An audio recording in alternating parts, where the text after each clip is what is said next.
அனைவருக்கும் வணக்கம். இன்னைக்கு காலையிலே ஒரு பெரிய ஷாக்கிங் நியூஸ். அதாவது முடிவைத்தானங்களில் நம்ம இசிஹெச்எஸ் பேரை சொல்லி ஒரு லேடி ஒரு பையன், அவங்க இந்த சிசிடிவி ஃபுட்டேஜில் அவங்க ஃபோட்டோ இருக்குது, நான் உங்களுக்கு இப்போ முடிஞ்ச உடனே அனுப்பி வைக்கிறேன். அவங்க 2 பேரும் நம்ம எக்ஸிபிஷன் வீட்டில் ஒன்றில் போயிட்டு, நாங்கள் இசிஹெச்எஸ் பாலிகிளினிக் தூத்துக்குடியிலேருந்து வந்திருக்கோம், அந்த வீட்டில் ஒரு பெரியவர் இருக்கிறாரு, அவரை வந்து பார்க்கறதுக்காக வந்திருக்கோம் அப்படின்ட்டு அவங்க வீட்டுக்குள்ள நுழைய பார்த்துருக்காங்க.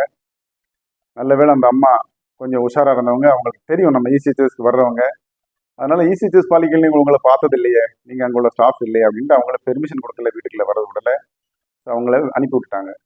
இது காலையில் இன்னைக்கு 8ஆம் தேதி 8 ஜூன் 2024 காலையில் 7:30க்கு இது நடந்திருக்கு.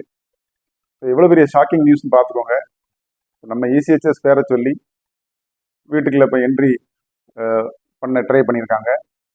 வீட்டுக்குள்ள நுழைஞ்சா அவங்க என்னன்னாலும் பண்ணலாம், உங்களை என்ன பண்ணுவாங்க நம்ம சொல்ல முடியாது.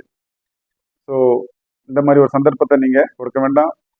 நான் ரொம்ப அந்த குடும்பத்தினருக்கு ரொம்ப உண்மையிலே ஒரு ரொம்ப நன்றி கடன் பட்டிருக்கோம் நம்ம எல்லாருமே. இந்த மாதிரி இன்ஃபர்மேஷன் கொடுத்துருக்காங்க நமக்கு உடனே.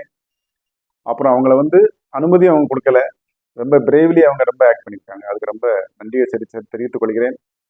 ஸோ அனைவரும் எல்லாரும் உஷாராக இருங்க, இந்த மாதிரி எல்லாத்துக்கும் சொல்லி வைங்க. யாரையும் தெரியாதவங்களும் உங்கள் வீட்டுக்குள்ள அனுமதி கொடுத்துறாங்க. இசிஹெச்எஸ்லேருந்து நாங்கள் உங்கள்கிட்ட வந்தால் கண்டிப்பாக அந்த ஊரில் முன்னக்கட்டியே உங்களுக்கு அட்வான்ஸ் இன்ஃபர்மேஷன் கொடுத்துட்டு தான் வருவோம். அப்படி இப்படி வரவே மாட்டோம். ஸோ ரொம்ப கேர்ஃபுல்லாக இருக்கும்போது கேட்டுக்கொள்கிறேன். நன்றி, வணக்கம், ஜெயஹிந்த்.